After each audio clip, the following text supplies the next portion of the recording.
In general, I think climate has a communications problem. We decided that the best messaging was to tell people that the earth is getting warmer, we're destroying the planet, and all of this is so paralyzing. If you're a person who actually wants to do something, what do you do when someone tells you, well, the planet's getting warmer every year?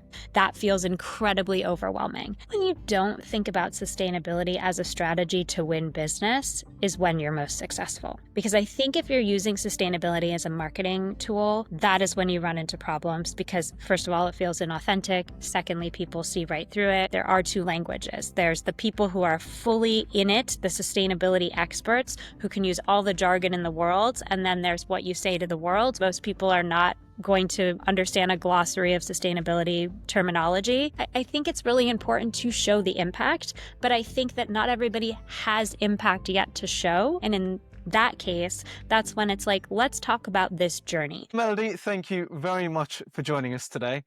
Can you tell us a little bit about yourself, your background, and what it is Number 29 does? Absolutely. Thank you, Chris, for having me. It's such a delight to be here with you. My name is Melody Serafino. I'm the co-founder of Number 29 Communications, which is a PR agency that is focused on sustainability and impact. So while we work across industry, all of our clients, the thread that sort of ties them together is a commitment to sustainability, impact, doing a little bit better for the world. And my background is actually on the PR agency side. So I'm one of those rare people whose entire career has been in agency work.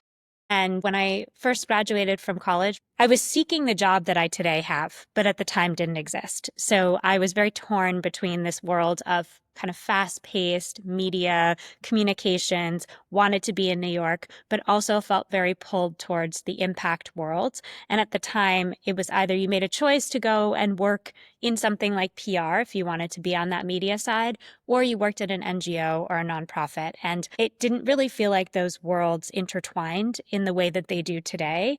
And so I ultimately chose the New York life because that's where I knew I wanted to be. And I cut my teeth in the agency world and working with different types of clients, although none of them specifically focused in what I work in today. But I think it gave me a really nice understanding of how to work with a diversity of clients and get creative about storytelling. And then when it came time to start Number 29, which I started with my business partner, Aaron Allweiss, we made a commitment to work with clients that really reflected our values, whose stories we felt great about amplifying, who we felt weren't really given attention by some of the other agencies. And so even though our initial thought with creating Number 29 was never, oh, we're going to build some big agency. It was really just, how do we work with clients that better reflect our values? How do we feel good about the work that we do? How do we do this in a way that's financially sustainable for us? There wasn't a big goal of building this in any one particular way. We didn't even have a business plan. It was really about how do we just work on the things that bring us joy? And that's what we've stuck to ever since. Business plans are overrated, I think. Yeah. Was there a reflection point that caused you to start the company, or did it feel quite an organic process? I think there was an inflection point. So Aaron and I were sharing a tiny little office at our old agency, sort of running the comms team there. And we were actually on a business trip together in California, sharing an Airbnb. I can remember so clearly us sitting in our pajamas on our computers. There's actually a picture of it. I don't know where it exists, but there's this very vivid picture that I remember of us just kind of working away on our computers, hadn't even gotten dressed yet. We're just fully engrossed. And both of us were kind of grappling with what the next step was in our career. And I think we were both testing the waters to see. I know personally I was interviewing at different places, but everything sort of felt like a lateral move. I even at one point was toying with the idea of going to grad school, which isn't something I don't think I ever really wanted to do, but I just felt like I didn't know what I wanted and I knew I needed to change. And we kept finding ourselves pulled and drawn to these clients that, again, kind of reflected our values. And I think at some point we just kind of looked at each other and said, why are we trying so hard to find this job somewhere else? It clearly doesn't exist. Why don't we just create it for ourselves? And the minute that we said that, it sort of crystallized. And within 6 months, we were off and running with Number 29. I don't know that 6 months prior to that, I would have ever guessed that that would have been the trajectory for me. I wasn't thinking I wanted to start a company. That wasn't a lifelong goal or dream of mine. I don't think it was Aaron's either. I think we just felt like we wanted more ownership over the type of clients we were working on. And we were at a place in our careers where we finally felt confident in the work that we did. We had a bit of a network. Something about it felt not as risky at the time. And it felt like it was the only choice for us because no one else seemed to be able to provide the job we were looking for, even though we weren't quite sure exactly what we were looking for, if that makes sense. Yeah. What were the first 6 months like? When you start a company, the first 6 months, it's like you go 6 years backwards, right? You become the intern, the admin, the CFO, the COO, the CEO, the business development person. Aaron and I think the nice thing is that because we had worked together for a few years prior, we knew exactly how each other worked. And even though we work very, very differently, we work very complementary to each other. We kind of fell into these roles that even if, I would never call myself a person who's a numbers person, a finance person, but I handle our business side of things. We just kind of fell into these roles, but we also surrounded ourselves with people who were experts in things that we were not, because there's no world in which I'm ever going to be super talented with finances or taxes. I'm a words person. And so for me, numbers give me a little bit of pause and hesitation because I'm always second guessing myself. And so what we really did was just try to seek out advice from people we trusted who could help us to understand what path we needed to be on. And then it was really just about getting down and doing the work. And it was just the two of us. We didn't have an office. We would call each other every day and say, where are we meeting? Which coffee shop? Which space? We were just kind of bopping around New York City. And the first 9 months, it was just the two of us. And then we made our first hire, which was someone we also had worked with previously. And we got to this point where we started to feel like, okay, we need to actually bring in a team and build a team around this because we're getting more work than the two of us can handle. And the first few years was really reputation building for us. We were doing things like trading art for services because we'd want to work with these incredible artists who were working at the intersection of social justice and art, but they didn't have the budget for us and we certainly couldn't afford their artwork. So we were doing these creative trades. It really was about building our roster and building our reputation. And we've always really stuck very firmly to our mandate, which for us means slower and steadier growth. It doesn't mean like a huge takeoff, a huge lift. It means that over the 11 years of this business, I think we could be twice the size and twice the manpower if we said yes to every client that came our way. But that's not why we started this. We were very intentional that we wanted to have ownership over who we worked with. And that meant, unfortunately, saying no to people, not because they were doing anything wrong or bad or we didn't like them, but they just didn't really fit the mandate of what we were doing. I think it can be quite easy to get stuck in just taking everything that comes along because you feel like you need to make as much money as possible to grow as quickly as possible. And by the way, we were in agencies where that was the mandate, right? I mean, it was just like, take it on, say yes, even if it doesn't really make sense. And we were then stuck dealing with the ramifications of that because you have the people at the top who say yes, yes, yes. And then you're doing the work and you're looking at it and saying, I don't know what I can do with this. Like, there isn't a story here. I'm not sure how successful we can be, but I wasn't personally in a position to make those sort of decisions. So we knew what it was like to say yes and then not be able to live up to expectations. And so we try to be very candid and very transparent with people. And we'll say to people, like, maybe you're not ready for PR, or maybe this isn't going to work for XYZ reason. Go do this other thing and then come back to us, because we want to set ourselves up for success. Nothing feels worse than telling a client, yes, you can deliver on something when you know deep down inside it's going to be nearly impossible. Okay, real quick, if you're a sustainability founder and growth feels stuck, this part is for you. You're doing between 700K to 3 million in revenue. You've built something amazing, but growing it is just exhausting. Every lead comes from a referral, every deal depends on you, and every time you try to scale, something breaks. Your pipeline, your sanity, or even worse, your impact. The problem is you are too close to see the real issues. You're trying to read the label from inside the bottle. That is exactly what we help you with at Plucky Bamboo. We work with planet-first B2B companies to find and fix the hidden bottlenecks that quietly block their growth, whether that's unclear positioning, weak lead flow, or a sales process that just doesn't convert. First, we uncover what's broken. Then, if it makes sense, we build the systems to fix it, so you can scale your impact without burning out. We've done this for companies like Blue Banyan and Scrap, and after hundreds of conversations with sustainability founders and CEOs, I know where the cracks show up when you start to grow. So if you're ready to find and fix what's holding back your growth and impact, visit pluckybamboo.com to see how we can help. Okay, back to the episode. It reminds me of the ideal client profile thing in terms of some founders believe that their product can service the entire market, like everyone is their target market, right?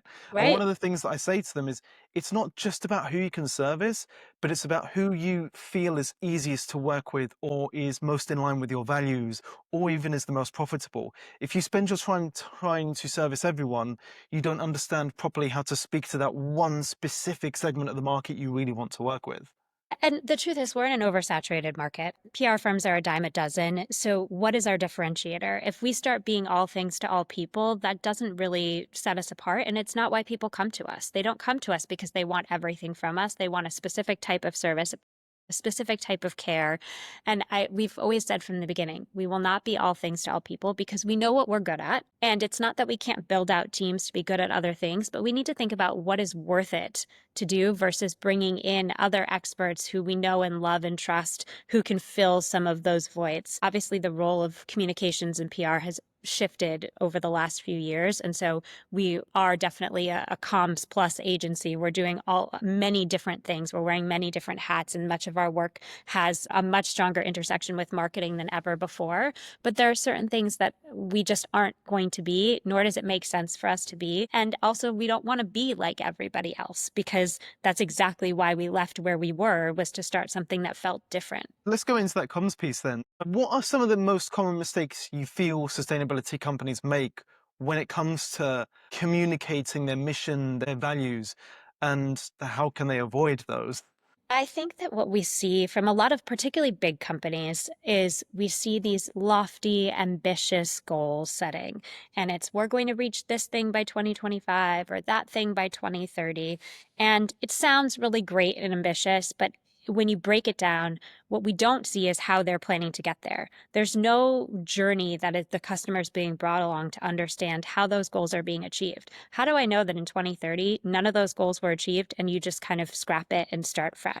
No one's really tracking that. It's less about talking about sustainability, which as a term, I think we haven't agreed on a clear definition of what sustainability means. And therefore it's come to mean a little bit of everything, which means pretty much nothing. And so it's become just a catch-all. And I think it's allowed people to use it as a way to greenwash. Instead of sustainability, I think we need to just think more about transparency and how do you bring your customers along for that journey? And how do you just be honest about it? I mean, if you're producing a product, you're already having an impact on the planet. Let's not try to fool people. We know that no matter what you do, there is going to be impact. So let's just talk about where you are in that journey and how you're trying to do better and how you're trying to lessen the impact that you know you will inevitably have, instead of just slapping these terms on that I think can be really confusing. But because companies know that they're trendy and that they're kind of marketing speak, they start using these terms without backing them up in any way. And a savvy consumer can see through that, but also there's so many terms now that it sometimes feels like you need a PhD just to cut through and understand what people are trying to say. And I think it's intentionally confusing because you just see, oh, eco-friendly or fair trade and think, oh, well, they're doing everything great, so I can align with that. But when you pull back the curtain, what's really happening there? I think about sustainability as a holistic approach. It's not just about how your product is made and the materials used. Yes, that's an important part of it, but is it circular? What does your supply chain look like? Who are the people behind it? Sustainability has to sort of think about everything, and it has to seep into every part of your business. If it's just this add-on, then it's very clear to me that there's a reason you're doing it, and that reason is probably just so you can say that you're doing it. And I think that's where companies really fall short. I think it's also hard because companies feel like if they say too much, people are going to poke holes.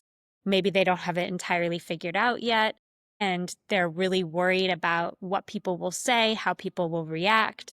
I think if we're just honest, sustainability is a lifelong journey and that it's a process and it takes years and it's not just something that's achieved overnight. And here are the steps we're taking to be better. We don't have to be perfect. I think we'd be better off. Yeah, it's an interesting one, right? And I think it's the same with any new sector, I guess, is as more people go into it, the jargon starts to exponentially increase because all these different people have the different takes on it. And you're right, you speak to 100 people and ask them what sustainability is, you'll have 100 different definitions. It's interesting because I was talking to someone on LinkedIn about this earlier, where you have almost two different languages that you speak. One language is the language that you use for people in the sector already that understand all of that, and then there's the normal people language, where it might be executives at a company, it might be everyday consumers, and it's about how you communicate with them the best. And I think that for sure you've got the right idea there, where it's about being as transparent and communicative as possible. And I wonder, is it more about the sort of outcomes of the work that you do, as in we've saved this much carbon, we've done this much X, rather than trying to use those terms like fair trade, eco-friendly? This is my job you're talking about, right? In terms of how do you translate that wonky scientific jargon into something that's more palatable for a broader audience. And that can be really tricky because you want to share it in a way that makes sense, but not distill it so much that suddenly it's super vague and nobody knows what you're talking about.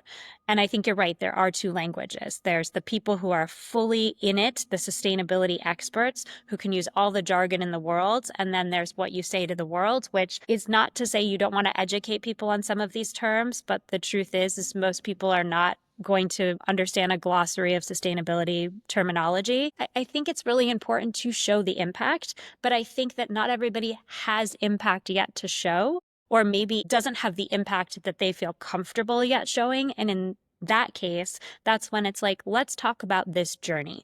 We are hoping to do these things. Let me bring you along for that. And maybe that looks like sharing the names of factories on your website that you work with and sharing with them that you have a deep relationship with these factories. So you understand exactly how your products are being made. You understand that people are being paid a fair wage. You understand your supply chain. It's not just this supply chain that's happening miles and miles away. So out of sight, out of mind. So there are ways where I think as you are trying to get towards the impact that you feel is significant enough to then share more broadly, that you can still bring people in for that. And it doesn't feel like you're greenwashing. It just feels like you're trying to kind of open up and share, listen, like this is hard.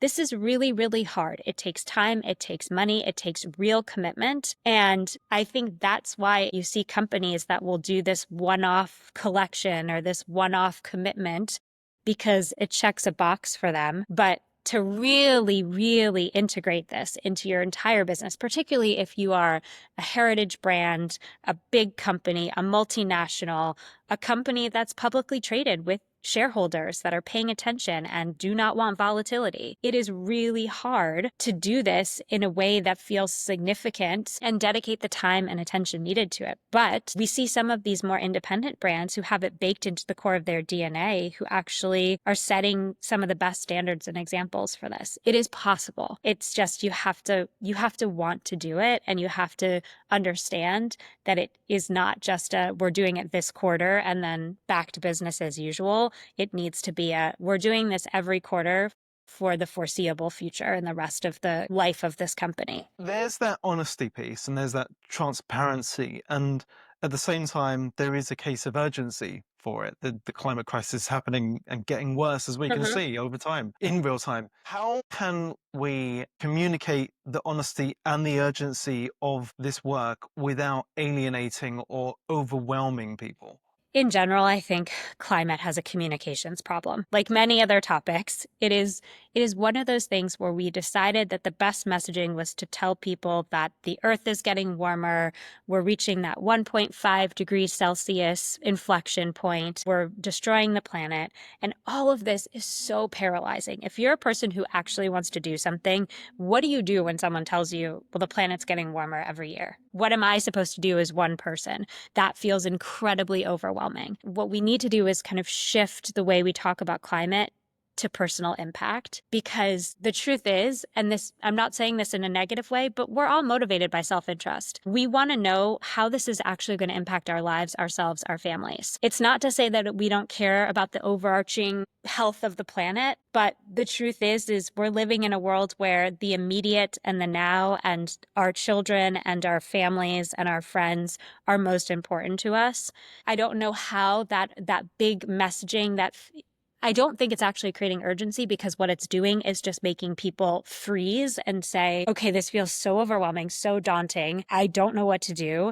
And now I'm just scared, and I don't feel like I actually have the power to change anything. Why does it matter that we're at this inflection point where, it's now going to be 1.5 degrees warmer? That doesn't feel significant to most people, but if you put people behind it and stories behind it, so if I'm a farmer, for example, that actually really matters in a huge way. Why? Because it might mean I can't grow crops anymore. It might mean that seasons have shifted. It might mean that winters are milder and summers are much more brutal. And that is going to change the terrain. It's going to change what I can do. It's going to change the production and output of the crops that I grow. I mean, it may change the fact that I have to move my farm to a new place. So that feels really personal. That is someone's livelihood. How do we do that for individuals? We talk about greenhouse gas emissions. Again, that feels so amorphous. What does that mean for someone's health? What does that mean for the way that we live our everyday lives? I think that we've gotten caught up in okay, we've lost time and now we just have to hit people over the head with how urgent this is, instead of telling people exactly what it means for their lives. And I feel like that would be far more motivating. I think the challenge with climate is that while it is one of the most urgent crises of our time, it's also competing with a lot of other urgent issues. I have the privilege as someone who is not worried about where my next meal is coming from to worry about things like climate. But if on the hierarchy of needs, if I'm a family who is struggling paycheck to paycheck, who is trying to figure out how to feed, clothe, and educate my children, I'm thinking more about my job, the economy, climate. It's not that I don't care about climate. And I think that's a misconception, particularly that we have here in the US. It's like, well, you don't care. No, it's just that, there are other things that might be taking precedence because they are realities today.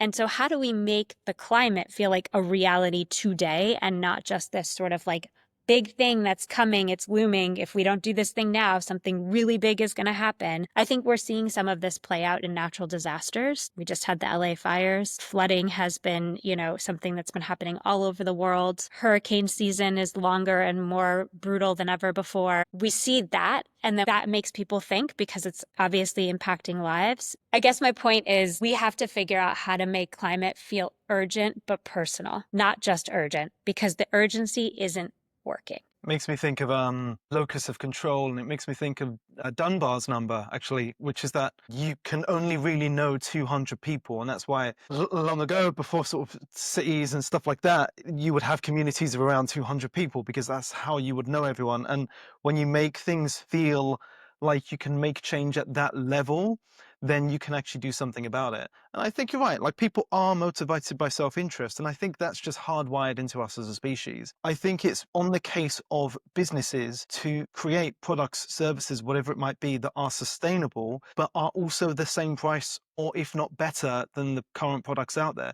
Because I think you're right, it's a luxury to be able to care about the environment. It is easy for people to sit there and say, well, you don't care because you're not doing stuff. And you're right, like if you can't feed your family, if you can't clothe them, that's all you're worried about.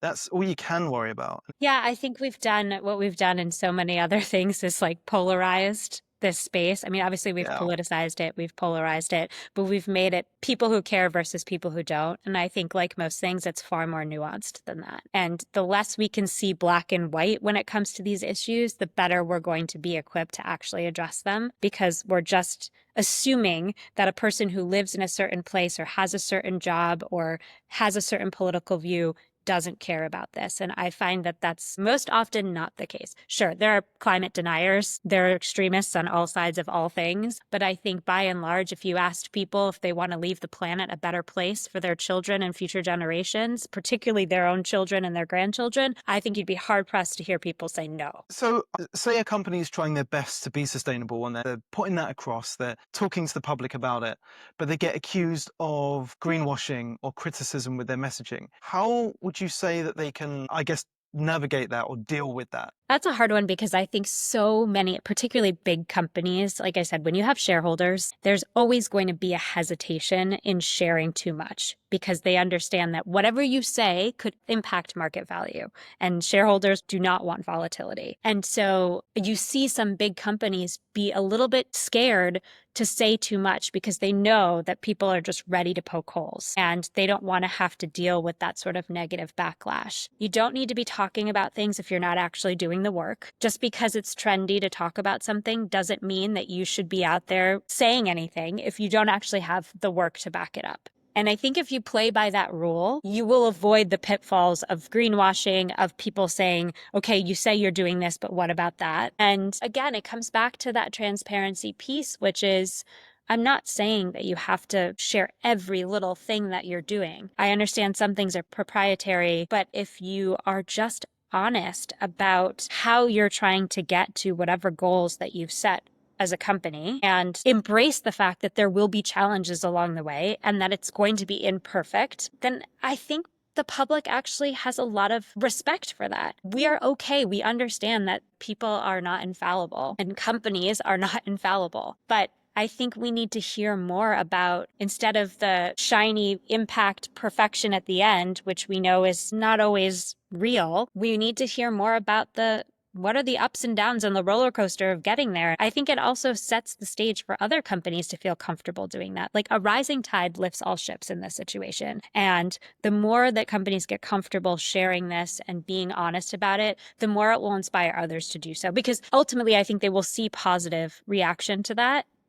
And at the end of the day, if customers are responding positively, that's what they want. So it's a tricky one because you have to be prepared. Listen, as a company, no matter what you do, no matter what you post, no matter what the topic, there's always going to be people that are poking holes. That is just the way it goes. And in this very online world, there's so many channels and platforms to do that. So you have to decide what actually matters. I mean, I was having this conversation with a client the other day around something that was going to be posted. And the question of, okay, if this gets posted, what if people have a negative reaction to it? Well, they weren't doing anything bad. It was like a totally innocuous post, a very positive sustainability story. But it was in relation to a really big company that can be often controversial just because any company of a certain size is controversial. And I said to them, listen, you're going to get the trolls. That will always happen. You have to decide whether it's just trolls or whether there's actually a trend in what they're saying. And if they start to say something where everybody's piling on, it's the same sort of gripe, then we address it. But if it's just the scattered trolls here and there, that's doing business in 2025. There's got to be a certain amount of appetite for that, or else you wouldn't say or post anything. So those business leaders in sustainability that are trying to grow their businesses, communicating the value of their product can be difficult. Have you seen any strategies that have worked for founders to kind of stand out and start to win more business? When you don't think about sustainability as a strategy to win business is when you're most successful. Because I think if you're using sustainability as a marketing tool, that is when you run into problems because, first of all, it feels inauthentic. Secondly, people see right through it. And also then people realize that maybe it's just this sort of like one-off campaign that you're doing to win hearts and minds. The best sustainability leaders or the best companies that have sustainability as a core tenet are not always shouting about it. In fact, it might not even be the lead talking point of what they're saying. I think about a brand like Veja, the sustainable sneaker brand. They're French-based. Sustainability is built into every aspect of what they do, but they're not hitting you over the head with it. Because at the end of the day, what they understand is that they're creating sneakers, and sneakers still need to be chic and cute and something that people want to buy. And some people will buy them because they think it's a better choice. And a lot of people will buy them just because they really like the design. And maybe they learn that there's a sustainability aspect to them, and that's great. And that's just the cherry on top. Or maybe they never know there's a sustainability aspect to them. And that's fine too, because they make all that information available on their website, so you can seek it out if you want it, but they're not sitting there hitting you over the head with it. They're not on social media telling you about how sustainable they are every day. They just provide the information, And if you want to dig deeper, that's great. If not, they're trying to make the experience feel like any other shopping experience that you might have, and you don't feel like you're being preached at while you're doing it. And then again, some people are coming to them because they are making a more sustainable choice, and some people are coming to them because they just love what they produce, and then they might learn about the sustainability after the fact or as they're on the site looking at the shoes that they like. And then it's sort of like, oh, now I feel extra good about making this purchase. So we have to always be talking about this in order to get people on board. Sadly, I think that most people are still making choices to make purchases purely out of what they like and not necessarily because it's a more sustainable purchase. Yes, some of us choose to vote with our dollars, and I think that's great. But by and large, people are just going to buy the things that they love. Again, if there's a sustainability element to it, great. But you can't be doing it because you hope that by being more sustainable, you're going to get more customers. When it comes to storytelling, what would you say makes a compelling story in sustainability, and how can founders create one that resonates with the market? I personally love a story that has people behind it. And I'm not just talking about the founders of a company. I mean, I think that there are founders that have really interesting stories, but I'm talking about the people that are actually making the products, the people that make what you're purchasing or what you're looking for actually happen. A story always has to go beyond the product itself.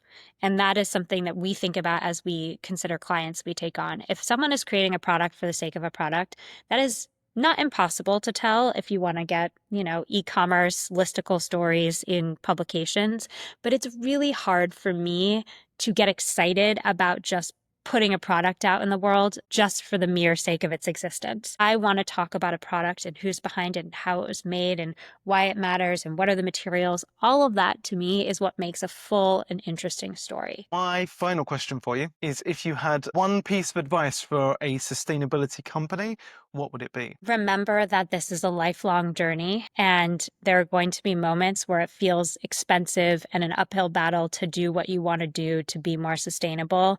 But all of the upfront costs and human resources that it takes to actually do something better will play out in the long run and in multiples for you. I think we've all learned that you can be sustainable and successful financially as a company. Those things are not mutually exclusive in the way that people maybe once thought that they were. And if you just stay the course and understand that it is a marathon, it's not a sprint, then you will be better off for it. And I also think then you will gain more trust with your customers. Melody, thank you very much for today. How can people get in touch with you, in touch with Number 29 Communications? Yes, thank you for having me, Chris. You can follow us on Instagram at the NO29. That is probably the best place. And then also our website, thenumber29.com. We look forward to engaging with anybody on this conversation. Thank you very much for your time. Thanks, Chris.